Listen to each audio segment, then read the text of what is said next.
Our Lady of Guadalupe Spanish, Nuestra Señora de Guadalupe, also known as the Virgin of Guadalupe Spanish, Virgen de Guadalupe, is a Catholic title of the Blessed Virgin Mary associated with a venerated image enshrined within the minor basilica of Our Lady of Guadalupe in Mexico City. The basilica is the most visited Catholic pilgrimage site in the world, and the world's third most visited sacred site. Pope Leo XIII granted the venerated image a canonical coronation on 12 October 1895. Marian apparitions. Official Catholic accounts state that the Virgin Mary appeared 4 times before Juan Diego and once more before Juan Diego's uncle. According to these accounts, the first apparition occurred on the morning of December 9, 1531, when it is said that a native Mexican peasant named Juan Diego experienced a vision of a young woman at a place called the Hill of Tepeyac, which would become part of Villa de Guadalupe, a suburb of Mexico City. Speaking to Juan Diego in his native Nahuatl language, the language of the Aztec Empire, the woman identified herself as the Virgin Mary, mother of the very true deity, and asked for a church to be built at that site in her honor. Based on her words, Juan Diego then sought out the Archbishop of Mexico City, Fray Juan de Zumarraga, to tell him what had happened. Not unexpected, the bishop did not believe Diego. On the same day, Juan Diego saw the Virgin Mary for a second time, the second apparition. She asked him to keep insisting. On Sunday, December 10, Juan Diego talked to the Archbishop for a second time. The latter instructed him to return to Tepeyac Hill, and asked the lady for a miraculous sign to prove her identity. That same day, the third apparition occurred when Diego returned to Tepeyac and, encountering the Virgin Mary, reported the bishop's request for a sign. She consented to provide one on the following day, December 11. By Monday, December 11, however, Juan Diego's uncle Juan Bernardino had fallen sick and Juan Diego was obliged to attend to him. In the very early hours of Tuesday, December 12, Juan Bernardino's condition having deteriorated overnight, Juan Diego set out to Tlatelolco to fetch a priest to hear Juan Bernardino's confession and minister to him on his deathbed. In order to avoid being delayed by the Virgin and ashamed at having failed to meet her on the Monday as agreed, Juan Diego chose another route around the hill, but the Virgin intercepted him and asked where he was going. Fourth apparition, Juan Diego explained what had happened and the Virgin gently chided him for not having had recourse to her. In the words which have become the most famous phrase of the Guadalupe event and are inscribed over the main entrance to the Basilica of Guadalupe, she asked, "No estoy yo aquí que soy tu madre? Am I not here, I who am your mother?" She assured him that Juan Bernardino had now recovered and she told him to gather flowers from the top of Tepeyac Hill, which was normally barren, especially in the cold of December. Juan followed her instructions and he found Castilian roses, not native to Mexico, blooming there. The Virgin arranged the flowers in Juan's tilma, or cloak, and when Juan Diego opened his cloak before Archbishop Zumarraga on December 12, the flowers fell to the floor, and on the fabric was the image of the Virgin of Guadalupe. The next day, on December 13, Juan Diego found his uncle fully recovered, as the Virgin had assured him, and Juan Bernardino recounted that he too had seen her, at his bedside, fifth apparition, that she had instructed him to inform the bishop of this apparition and of his miraculous cure, and that she had told him she desired to be known under the title of Guadalupe. The bishop kept Juan Diego's mantle first in his private chapel and then in the church on public display where it attracted great attention. On December 26, 1531, a procession formed for taking the miraculous image back to Tepeyac where it was installed in a small hastily erected chapel. In course of this procession, the first miracle was allegedly performed when an Indian was mortally wounded in the neck by an arrow shot by accident during some stylized martial displays executed in honor of the Virgin.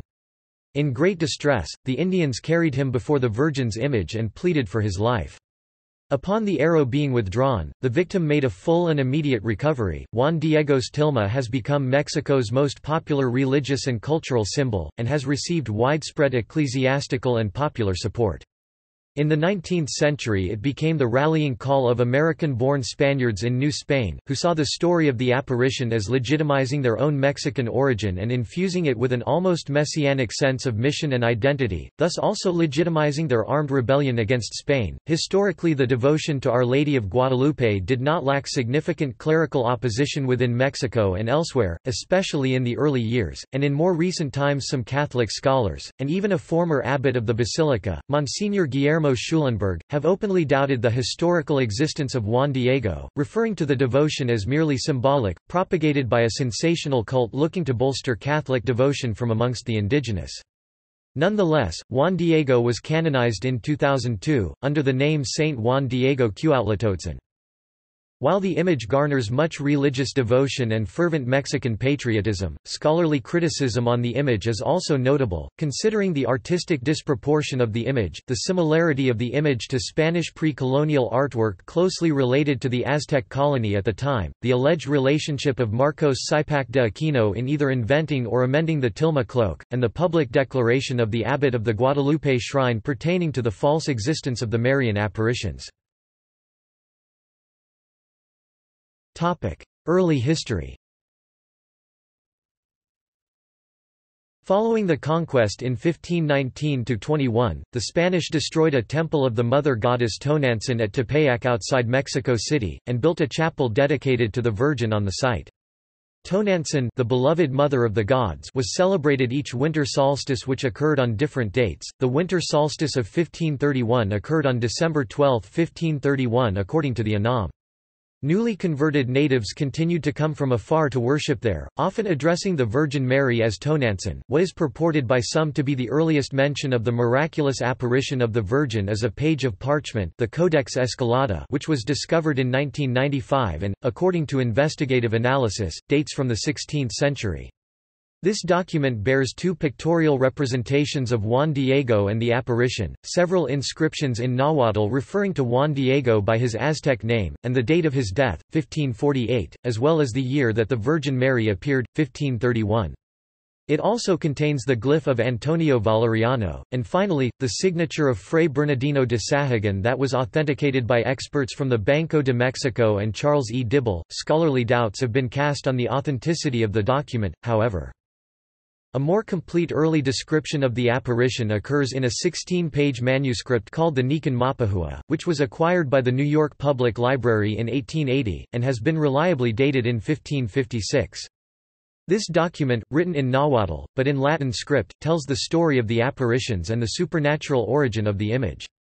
It was probably composed by a native Aztec man, called Antonio Valeriano, who had been educated by Franciscans. The text of this document was later incorporated into a printed pamphlet which was widely circulated in 1649. In spite of these documents, there are no written accounts of the Guadalupe vision by Catholic clergymen of the 16th century, as there ought to have been if the event had the importance it is claimed to have had. In particular, the canonical account of the vision features Archbishop Juan de Zumarraga as a major player in the story, but, although Zumarraga was a prolific writer, there is nothing in his extant writings that can confirm the story. The written record that does exist suggests the Catholic clergy in 16th-century Mexico were deeply divided as to the orthodoxy of the cult springing up around the image of Our Lady of Guadalupe, with the Franciscan order who had custody of the chapel at Tepeyac being strongly opposed to the cult, while the Dominicans supported it. The main promoter of the cult was the Dominican Alonso de Montufar, who succeeded the Franciscan Juan de Zumarraga as Archbishop of Mexico. In a 1556 sermon, Montufar commended popular devotion to Our Lady of Guadalupe, referring to a painting on cloth, a tilma, in the chapel of the Virgin Mary at Tepeyac, where certain miracles had occurred. Days later, Fray Francisco de Bustamante, local head of the Franciscan order, delivered a sermon denouncing the cult. He expressed concern that the archbishop was promoting a superstitious regard for an image. The devotion at the chapel less than pre greater than to which they have given the name Guadalupe was prejudicial to the Indians because they believed that the image itself worked miracles, contrary to what the missionary friars had been teaching them, and because many were disappointed when it did not. The next day Archbishop Montufar opened an inquiry into the matter. At the inquiry, the Franciscans repeated their position that the image encouraged idolatry and superstition, and 4 witnesses testified to Bustamante's claim that the image was painted by an Indian, with one witness naming him, the Indian painter Marcos. This could refer to the Aztec painter Marcos Sipac de Aquino, who was active at that time.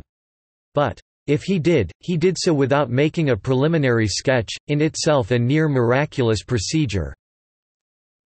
Saipak may well have had a hand in painting the image, but only in painting the additions, such as the angel and moon at the Virgin's feet," claims Professor Jody Brant Smith, referring to Philip Serna Callahan's examination of the tilma using infrared photography in 1979.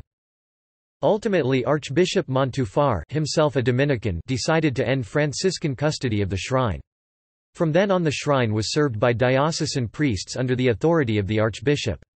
Moreover, Archbishop Montufar authorized the construction of a much larger church at Tepeyac, in which the tilma was mounted and displayed. The report of this 1556 inquiry is the most extensive documentation concerning the Virgin of Guadalupe from the 16th century, and significantly, it makes no mention of Juan Diego, the miraculous apparition, or any other element from the legend. In the late 1570s, the Franciscan historian Bernardino de Sahagun denounced the cult at Tepeyac and the use of the name Tonantzin to call Our Lady in a personal digression in his General History of the Things of New Spain, in the version known as the Florentine Codex. At this place Tepeyac, the Indians had a temple dedicated to the Mother of the Gods, whom they called Tonantzin, which means Our Mother. There they performed many sacrifices in honor of this goddess. And now that a church of Our Lady of Guadalupe is built there, they also call her Tonantzin, being motivated by the preachers who called Our Lady, the Mother of God, Tonantzin. It is not known for certain where the beginning of this Tonantzin may have originated, but this we know for certain, that, from its first usage, the word means that ancient Tonantzin. And it is something that should be remedied, for the correct native name of the Mother of God, Holy Mary, is not Tonantzin, but Dios Inantzin. It appears to be a satanic invention to cloak idolatry under the confusion of this name, Tonantzin. Sahagun's criticism of the cult seems to have stemmed primarily from his concern about a syncretistic application of the native name Tonantzin to the Virgin Mary. However, Sahagun often used the same name in his sermons as late as the 1560s. In the 16th century and probably continuing into the early 17th century, the image was modified by adding the mandorla-shaped sunburst around the Virgin, the stars on her cloak, the moon under her feet, and the angel with folded cloth supporting her, as was determined by an infrared and ocular study of the tilma in 1979. First printed accounts.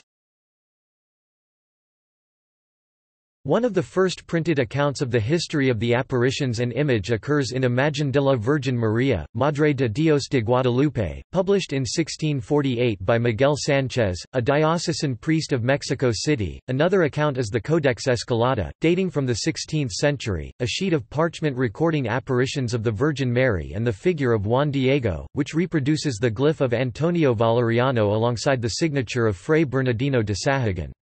It also contains the following glosses. 1548 Also in that year of 1531 appeared to Cuautlacotzin our beloved mother the Lady of Guadalupe in Mexico. Cuautlacotzin died worthily. The next printed account was a 36-page tract in the Nahuatl language, Way to Tlamahicoltica, the Great Event, which was published in 1649. This tract contains a section called the Nican Mapahua. Here it is recounted, which we have already touched on above. The composition and authorship of the Way to Tlamahicoltica is assigned by a majority of scholars to Luis Lasso de la Vega, vicar of the Sanctuary of Tepeyac from 1647 to 1657. Nevertheless, the most important section of the tract, the Nican Mapahua, appears to be much older. It has been attributed since the late 1600s to Antonio Valeriano ca. 1531–1605, a native Aztec man who had been educated by the Franciscans and who collaborated extensively with Bernardino de Sahagun. A manuscript version of the Nican Mapahua, now held by the New York Public Library, appears to be datable to the mid-1500s, and may have been the original work by Valeriano that was used by Lasso in composing the Way to Tlamahicoltica. Most authorities agree on the dating and on Valeriano's authorship. On the other hand, in 1666, the scholar Luis Becerra Tanco published in Mexico a book about the history of the apparitions under the name Origen Milagrosa del Santuario de Nuestra Señora de Guadalupe, which was republished in Spain in 1675 as Felicidad de México en la admirable aparición de la Virgen María de Guadalupe y origen de su milagrosa imagen, que se venera extramuros de aquella ciudad. In the same way, in 1688, Jesuit Father Francisco de Florencia published La Estrella del Norte de México, with the history of the same apparitions. Two separate accounts, one in Nahuatl from Juan Bautista del Barrio de San Juan from the 16th century, and the other in Spanish by Servando Teresa de Meyer, date the original apparition and native celebration on September 8 of the Julian calendar, but also note that the Spaniards celebrate it on December 12 instead. With the help of the Informaciones Jurídicas de 1666, a feast day in name of Our Lady of Guadalupe was requested and approved, as well as the transfer of the date of the Feast of the Virgin of Guadalupe from September 8 to December 12, the latest date on which the Virgin supposedly appeared to Juan Diego. The initiative to perform them was made by Francisco de Sales, who proposed to ask the Church of Rome a Mass itself with allusive text to the apparitions and stamping of the image, along with the Divine Office itself, and the precept of hearing Mass on December 12, the last date of the apparitions of the Virgin to Juan Diego as the new date to commemorate the apparitions, which until then was on September 8, the birth of the Virgin. In 1666, the Church in Mexico began gathering information from people who reported having known Juan Diego, and in 1723 a formal investigation into his life was ordered, where more data was gathered to support veneration. Because of the Informaciones Jurídicas de 1666 in the year 1754, the Sacred Congregation of Rites confirmed the true value of the apparitions and granted celebrating Mass and office for the Feast of Guadalupe on December 12. These published accounts of the origin of the image venerated in Tepeyac increased interest in the identity of Juan Diego, the original recipient of the vision. A new basilica church was built to house the image. Completed in 1709, it is now known as the Old Basilica. The crown ornament. The image had originally featured a 12-point crown on the Virgin's head, but this disappeared in 1887–88. The change was first noticed on 23 February 1888, when the image was removed to a nearby church. Eventually a painter confessed on his deathbed that he had been instructed by a clergyman to remove the crown. This may have been motivated by the fact that the gold paint was flaking off of the crown, leaving it looking dilapidated. But according to the historian David Brading, the decision to remove rather than replace the crown was no doubt inspired by a desire to modernize the image and reinforce its similarity to the 19th-century images of the Immaculate Conception which were exhibited at Lourdes and elsewhere. What is rarely mentioned is that the frame which surrounded the canvas was adjusted to leave almost no space above the Virgin's head, thereby obscuring the effects of the erasure. It is unclear why the frame was lowered, which makes the covering of the crown not easily noticeable. A different crown was installed to the image.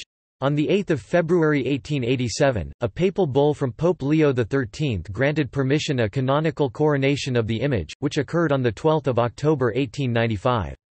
Since then the Virgin of Guadalupe has been proclaimed, "Queen of Mexico", "Patroness of the Americas", "Empress of Latin America", and "Protectress of Unborn Children", the latter two titles given by Pope John Paul II in 1999. Under this title, she was also proclaimed, "Heavenly Patroness of the Philippines", on 16 July 1935 by Pope Pius XI, both witnessed and signed by Cardinal Eugenio Pacelli, a designation he later rescinded on 12 September 1942 upon becoming Pope Pius XII. On 25 March 1966, Pope Paul VI presented a golden rose to the sacred image. Finally, under Pope John Paul II the move to beatify Juan Diego intensified. John Paul II took a special interest in non-European Catholics and saints. During his leadership, the Congregation for the Causes of Saints declared Juan Diego venerable in 1987, and the Pope himself announced his beatification on 6 May 1990, during a Mass at the Basilica of Our Lady of Guadalupe in Mexico City, declaring him protector and advocate of the indigenous peoples, with December 9 established as his feast day. At that time historians revived doubts as to the quality of the evidence regarding Juan Diego. The writings of Bishop Zumarraga, into whose hands Juan purportedly delivered the miraculous image, did not refer to him or the event. The record of the 1556 ecclesiastical inquiry omitted him, and he was not mentioned in documentation before the mid-17th century. In 1996 the 83-year-old abbot of the Basilica of Guadalupe, Guillermo Schulenberg, was forced to resign following an interview published in the Catholic magazine Ixtus, in which he was quoted as saying that Juan Diego was a symbol, not a reality, and that his canonization would be the recognition of a cult. It is not recognition of the physical, real existence of a person. In 1883 Joaquín García Icazbalceta, historian and biographer of Zumarraga, in a confidential report on the Lady of Guadalupe for Bishop Labastida, had been hesitant to support the story of the vision. He concluded that Juan Diego had not existed. In 1995, Father Xavier Escalada, a Jesuit whose 4-volume Guadalupe encyclopedia had just been published, announced the existence of a sheet of parchment known as Codex Escalada, which bore an illustrated account of the vision and some notations in Nahuatl concerning the life and death of Juan Diego. Previously unknown, the document was dated 1548. It bore the signatures of Antonio Valeriano and Bernardino de Sahagun, which are considered to verify its contents. The codex was the subject of an appendix to the Guadalupe Encyclopedia, published in 1997. Some scholars remained unconvinced, one describing the discovery of the codex as rather like finding a picture of St. Paul's vision of Christ on the road to Damascus, drawn by St. Luke and signed by St. Peter. Marian title. In the earliest account of the apparition, the Nican Mapahua, the Virgin Mary tells Juan Bernardino, the uncle of Juan Diego, that the image left on the tilma is to be known by the name, the Perfect Virgin, Holy Mary of Guadalupe. Scholars do not agree as to how the name, Guadalupe, was ascribed to the image. Some believe that the Spanish transcribed or transliterated a Nahuatl name, as the site had long been an important sacred spot. Others hold that the Spanish name Guadalupe is the original name, and refers to the Spanish Our Lady of Guadalupe, Extremadura, whose cult had been important in Spain in the 16th century and had been brought to the New World with the Spanish conquest. The first theory to promote a Nahuatl origin was that of Luis Becerra Tanco. In his 1675 work Felicidad de Mexico, Becerra Tanco claimed that Juan Bernardino and Juan Diego would not have been able to understand the name Guadalupe because the d and g sounds do not exist in Nahuatl. He proposed two Nahuatl alternative names that sound similar to Guadalupe, Tecatlanopea Tecat, Nope, which he translates as she whose origins were in the rocky summit, and Tecuantlaxafea Tec Ant, Aop, she who banishes those who devoured us. Andina and Justo González suggest that the name is a Spanish version of the Nahuatl term, Cotlaxafea Coati, Aop, which they interpret as meaning the one who crushes the serpent, and that it may be referring to the feathered serpent Quetzalcoatl. In addition, Mary was portrayed in European art as crushing the serpent of the Garden of Eden. According to another theory, the juxtaposition of Guadalupe and a snake may indicate a nexus with the Aztec goddess of love and fertility, Tonantzin in Nahuatl, our revered mother, who was also known by the name Cotlacu, the serpent skirt. This appears to be borne out by the fact that this goddess had had a temple dedicated to her on the very Tepeyac hill where Juan Diego had his vision, temple which had recently been destroyed at the behest of the new Catholic authorities. In the 16th century the Franciscans were suspicious that the cult of Guadalupe showed, or was susceptible to, elements of syncretism, i.e. the importation of an object of reverence in one belief system into another, see above. The theory promoting the Spanish-language origin of the name claims that Juan Diego and Juan Bernardino would have been familiar with the Spanish language G and D sounds since their baptismal names contain those sounds. There is no documentation of any other name for the Virgin during the almost 144 years between the apparition being recorded in 1531 and Becerra Tanco's proposed theory in 1675. Documents written by contemporary Spaniards and Franciscan friars argue that for the name to be changed to a native name, such as Tepica or Tepiquila, would not make sense if a Nahuatl name were already in use, and suggest the Spanish Guadalupe was the original. The venerated image as artifact. Iconographic description. The image features a full-length representation of a mestiza girl or young woman with high cheekbones, delicate features, and straight, unbraided black hair simply parted in the middle framing her face. The subject matter is in a standing posture showing in contemplative prayer with hands joined and little finger separated and head slightly inclined. She gazes with heavy-lidded eyes at a spot below and to her right, and to left in viewpoint of the observer. She is dressed from neck to feet in a pink robe and blue-green cerulean mantle, one side folded within the arms, emblazoned with 8-point stars with 2 black tassels tied at high waist, wearing a neck brooch featuring a colonial-styled cross. The robe is spangled with a small gold quatrefoil motif ornamented with vines and flowers, its sleeves reaching to her wrists where the cuffs of a white undergarment appear. The subject stands on a crescent moon, allegedly color silver in the past and now have turned dark.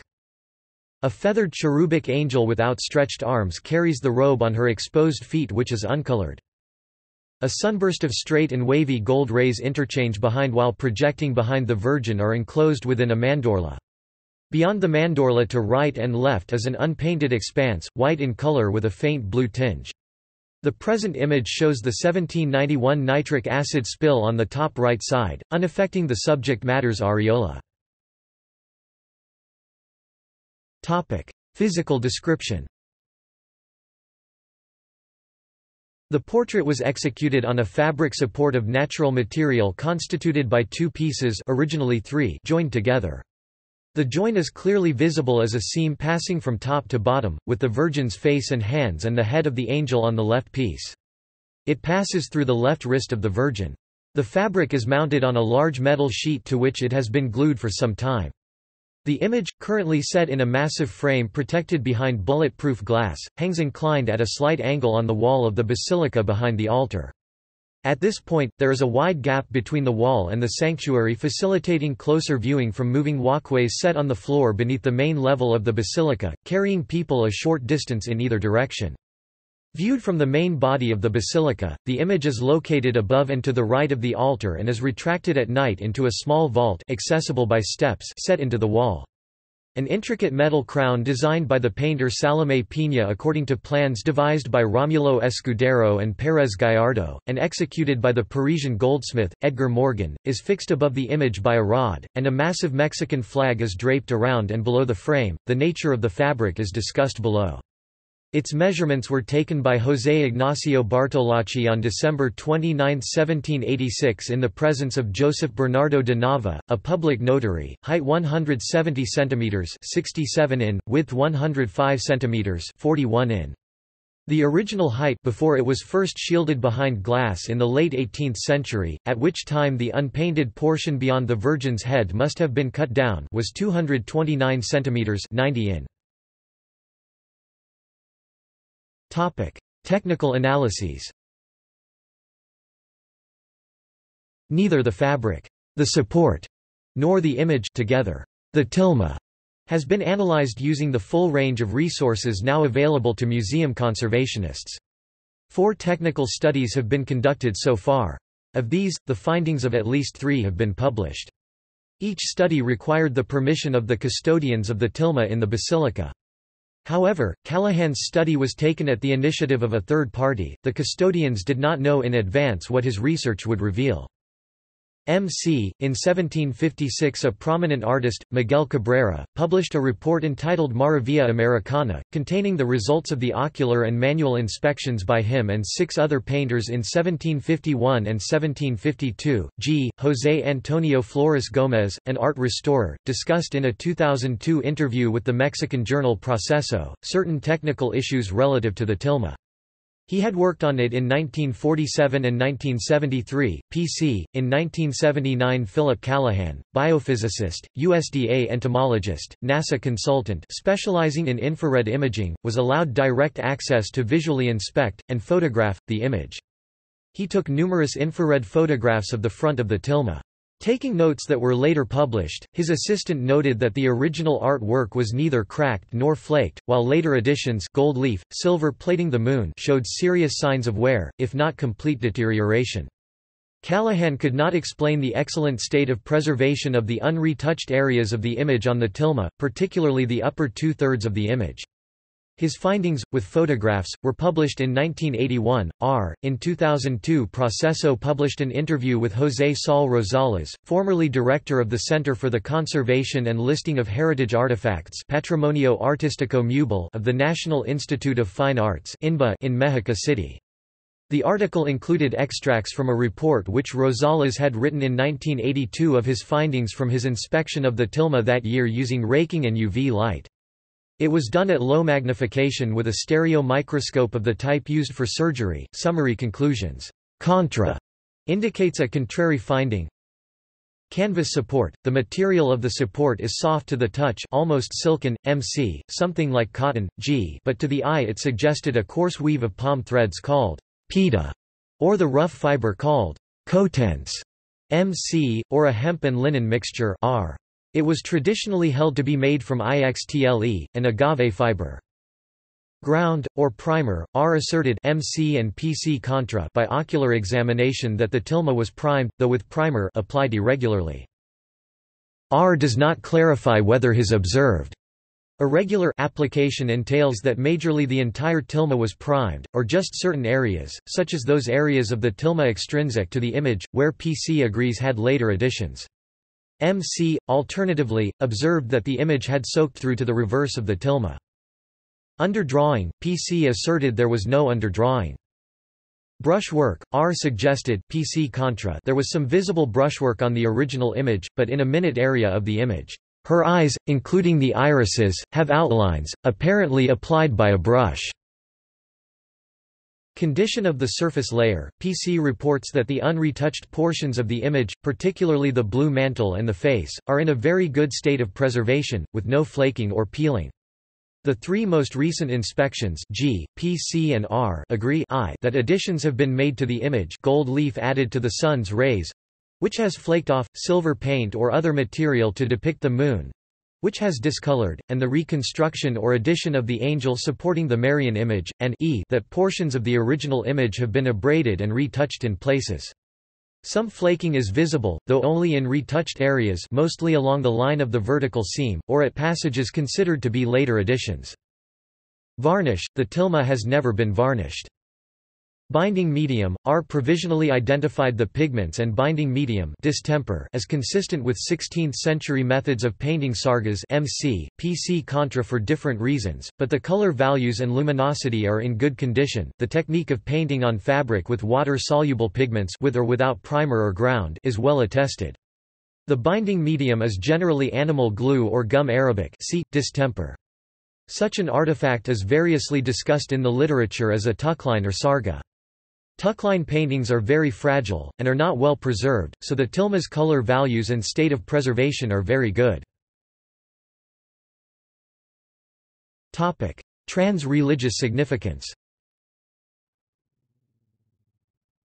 Religious imagery of Our Lady of Guadalupe appears in Roman Catholic parishes, especially those with Latin American heritage. In addition, due to the growth of Hispanic communities in the United States, religious imagery of Our Lady of Guadalupe has started appearing in some Anglican, Lutheran, and Methodist churches. The iconography of the Virgin is fully Catholic. Miguel Sanchez, the author of the 1648 tract Imagen de la Virgen Maria, described her as the woman of the Apocalypse from the New Testament's Revelation chapter 12 verse 1, "Clothed with the sun, and the moon under her feet, and upon her head a crown of 12 stars." She is described as a representation of the Immaculate Conception. Virgil Elizondo says the image also had layers of meaning for the indigenous people of Mexico who associated her image with their polytheistic deities, which further contributed to her popularity. Her blue-green mantle was the color reserved for the divine couple Ometecutli and Omesahuatl. Her belt is interpreted as a sign of pregnancy, and a cross-shaped image, symbolizing the cosmos and called Nawi Alan, is inscribed beneath the image's sash. She was called Mother of Maguey, the source of the sacred beverage pulque. Pulque was also known as the milk of the Virgin. The rays of light surrounding her are seen to also represent Maguey spines. Cultural significance. Symbol of Mexico. Nuestra Señora de Guadalupe became the recognized symbol of Catholic Mexicans. Miguel Sánchez, the author in 1648 of the first published account of the vision, identified Guadalupe as Revelation's woman of the Apocalypse, and said, "This new world has been won and conquered by the hand of the Virgin Mary, who had prepared, disposed, and contrived her exquisite likeness in this her Mexican land, which was conquered for such a glorious purpose, one that there should appear so Mexican an image." Throughout the Mexican national history of the 19th and 20th centuries, the Guadalupan name and image have been unifying national symbols. The first president of Mexico, 1824-29, changed his name from José Miguel Ramón Adocto Fernández y Félix to Guadalupe Victoria in honor of the Virgin of Guadalupe. Father Miguel Hidalgo, in the Mexican War of Independence 1810, and Emiliano Zapata, in the Mexican Revolution 1910, led their respective armed forces with Guadalupan flags emblazoned with an image of Our Lady of Guadalupe. In 1999, the Church officially proclaimed her the patroness of the Americas, the Empress of Latin America, and the protectress of unborn children. In 1810 Miguel Hidalgo y Costilla initiated the bid for Mexican independence with his Grito de Dolores, with the cry, "Death to the Spaniards and long live the Virgin of Guadalupe."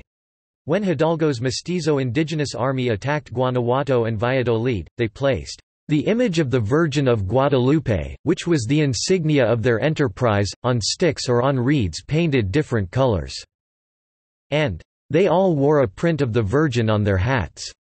After Hidalgo's death, leadership of the revolution fell to a mestizo priest named José María Morelos, who led insurgent troops in the Mexican South. Morelos adopted the Virgin as the seal of his Congress of Chilpancingo, inscribing her feast day into the Chilpancingo Constitution and declaring that Guadalupe was the power behind his victories. New Spain puts less faith in its own efforts than in the power of God and the intercession of its Blessed Mother, who appeared within the precincts of Tepeyac as the miraculous image of Guadalupe that had come to comfort us, defend us, visibly be our protection. Simón Bolívar noticed the Guadalupan theme in these uprisings, and shortly before Morelos's execution in 1815 wrote, "The leaders of the independence struggle have put fanaticism to use by proclaiming the famous Virgin of Guadalupe as the Queen of the Patriots, praying to her in times of hardship and displaying her on their flags. The veneration for this image in Mexico far exceeds the greatest reverence that the shrewdest prophet might inspire." In 1912, Emiliano Zapata's peasant army rose out of the south against the government of Francisco Madero. Though Zapata's rebel forces were primarily interested in land reform, "Tierra y Libertad," land and liberty, was the slogan of the uprising. When his peasant troops penetrated Mexico City, they carried Guadalupan banners. More recently, the contemporary Zapatista National Liberation Army (EZLN) named their mobile city in honor of the Virgin. It is called Guadalupe Tepeyac. EZLN spokesperson Subcomandante Marcos wrote a humorous letter in 1995 describing the EZLN bickering over what to do with a Guadalupe statue they had received as a gift. Mexican culture. Harrington argues that the Aztecs had an elaborate, coherent symbolic system for making sense of their lives. When this was destroyed by the Spaniards, something new was needed to fill the void and make sense of New Spain. The image of Guadalupe served that purpose. Hernán Cortés, the conquistador who overthrew the Aztec Empire in 1521, was a native of Extremadura, home to Our Lady of Guadalupe. By the 16th century, the Extremadura Guadalupe, a statue of the Virgin said to be carved by Saint Luke the Evangelist, was already a national icon. It was found at the beginning of the 14th century when the Virgin appeared to a humble shepherd and ordered him to dig at the site of the apparition. The recovered Virgin then miraculously helped to expel the Moors from Spain, and her small shrine evolved into the Great Guadalupe Monastery. According to the traditional account, the name of Guadalupe was chosen by the Virgin herself when she appeared on the hill outside Mexico City in 1531. 10 years after the conquest, Guadalupe continues to be a mixture of the cultures which blended to form Mexico, both racially and religiously, the first mestiza, or the first Mexican. bringing together people of distinct cultural heritages, while at the same time affirming their distinctness, as Jacques Lafay wrote in Quetzalcoatl and Guadalupe, as the Christians built their first churches with the rubble and the columns of the ancient pagan temples, so they often borrowed pagan customs for their own cult purposes. The author Judy King asserts that Guadalupe is a common denominator uniting Mexicans. Writing that Mexico is composed of a vast patchwork of differences, linguistic, ethnic, and class-based, King says the Virgin of Guadalupe is the rubber band that binds this disparate nation into a whole. The Mexican novelist Carlos Fuentes once said that you cannot truly be considered a Mexican unless you believe in the Virgin of Guadalupe. Nobel Literature laureate Octavio Paz wrote in 1974 that the Mexican people, after more than 2 centuries of experiments, have faith only in the Virgin of Guadalupe and the national lottery. In literature and film. One notable reference in literature to La Virgin of Guadalupe and her predecessor, the Aztec earth goddess Tonantzin, is in Sandra Cisneros' short story Little Miracles, Kept Promises, from her collection Woman Hollering Creek and Other Stories 1991. Cisneros' story is constructed out of brief notes that people give Our Lady of Guadalupe in thanks for favors received, which in Cisneros' hands becomes a portrait of an extended Chicano community living throughout Texas. Little Miracles ends with an extended narrative pp. 124–29 of a feminist artist, Rosario Cheo de Leon, who at first didn't allow images of La Virgen de Guadalupe in her home because she associated her with subservience and suffering, particularly by Mexican women.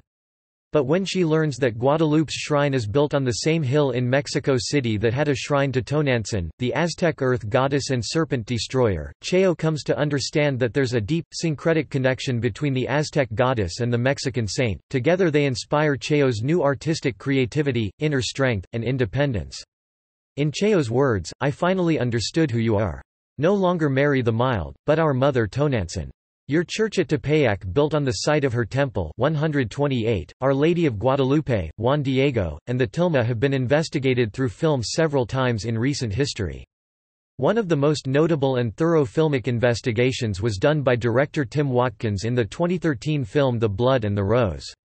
Documentarians have been portraying the message of Our Lady of Guadalupe since the 1990s in an attempt to bring the message of the apparition to the North American audience. Catholic Church. Papal honors. Several pontiffs have honored the image, specifically pious beliefs and devotions. Protection from damage. Roman Catholic sources claim that the original image has many miraculous and supernatural properties, including that the tilma has maintained its structural integrity for approximately 500 years despite exposure to soot, candle wax, incense, constant manual veneration by devotees, the historical fact that the image was displayed without any protective glass for its first 115 years, while replicas normally endure for only circa 15 years before degrading, and that it repaired itself with no external assistance after a 1791 accident in which nitric acid was spilled on its top right, causing considerable damage but leaving the areola of the Virgin intact.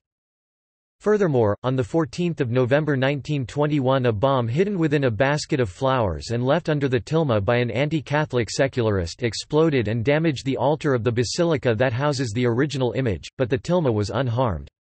A brass standing crucifix, bent by the explosion, is now preserved at the Shrine's Museum and is believed to be miraculous by devotees.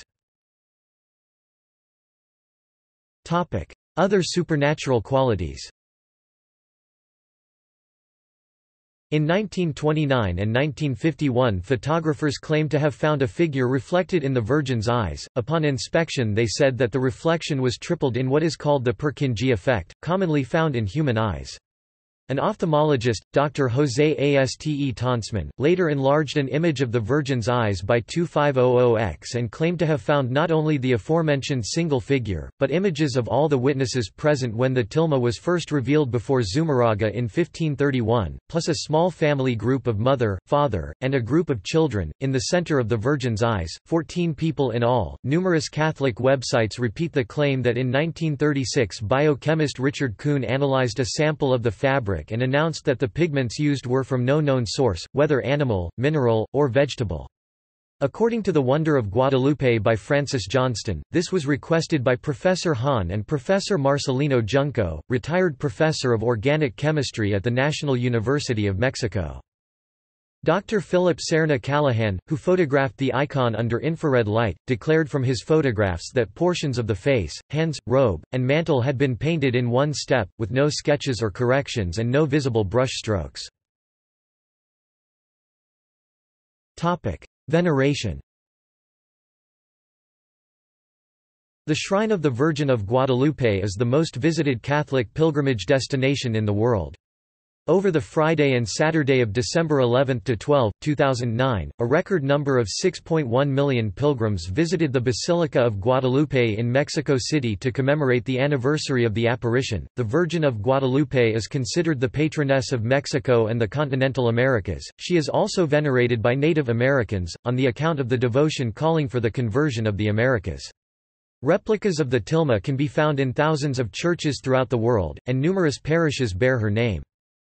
Due to a claim that her black girdle indicates pregnancy on the image, the Blessed Virgin Mary, under this title, is popularly invoked as patroness of the unborn and a common image for the pro-life movement. Churches named in honor of Our Lady of Guadalupe. North Americatha Basilica of Our Lady of Guadalupe, the shrine founded on the original site on Tepeyac Hill in Mexico City, Mexico. The Basilica of Guadalupe in Monterrey, Nuevo León, Mexico. The Cathedral of Our Lady of Guadalupe in Zamora, Michoacán, Mexico. The Cathedral Santuario de Guadalupe in Dallas, Texas, United States. The Shrine of Our Lady of Guadalupe, in La Crosse, Wisconsin, United States. Our Lady of Guadalupe Seminary, the English-language seminary of the priestly fraternity of St. Peter in Denton, Nebraska, United States. El Santuario de Guadalupe, Santa Fe, New Mexico, the oldest extant shrine to Our Lady of Guadalupe in the United States. The Church of Our Lady of Guadalupe, Guadalupe, California. The Cathedral of Our Lady of Guadalupe of the Roman Catholic Diocese of Basse-Terre, on the Lesser Antillean island and French Overseas Department Guadeloupe, which is also denominated in her honor. The Cathedral of Our Lady of Guadalupe in Ponce, Puerto Rico, Asia. The Diocesan Shrine of Our Lady of Guadalupe, Pagsanjan, Laguna, Philippines. The National Shrine of Our Lady of Guadalupe, Makati City, Philippines. The Church of Our Lady of Guadalupe, Puchong, Kuala Lumpur, Malaysia. The Abbey of the Dormition in Jerusalem, Israel houses a mosaic of Our Lady of Guadalupe in its interior. See also: Marian apparition, Mariology, Basilica of Our Lady of Guadalupe, Cathedral of Our Lady of Guadalupe, Marcos Sipac de Aquino, Miracle of the Roses, Lord of Miracles of Buga, Acuropoieta. References. Further reading. Secondary sources. External links. News.bbc.co.uk, BBC photo essay of December 12 festivities in San Miguel de Allende, GTO. Shrine of Guadalupe, on the Catholic Encyclopedia.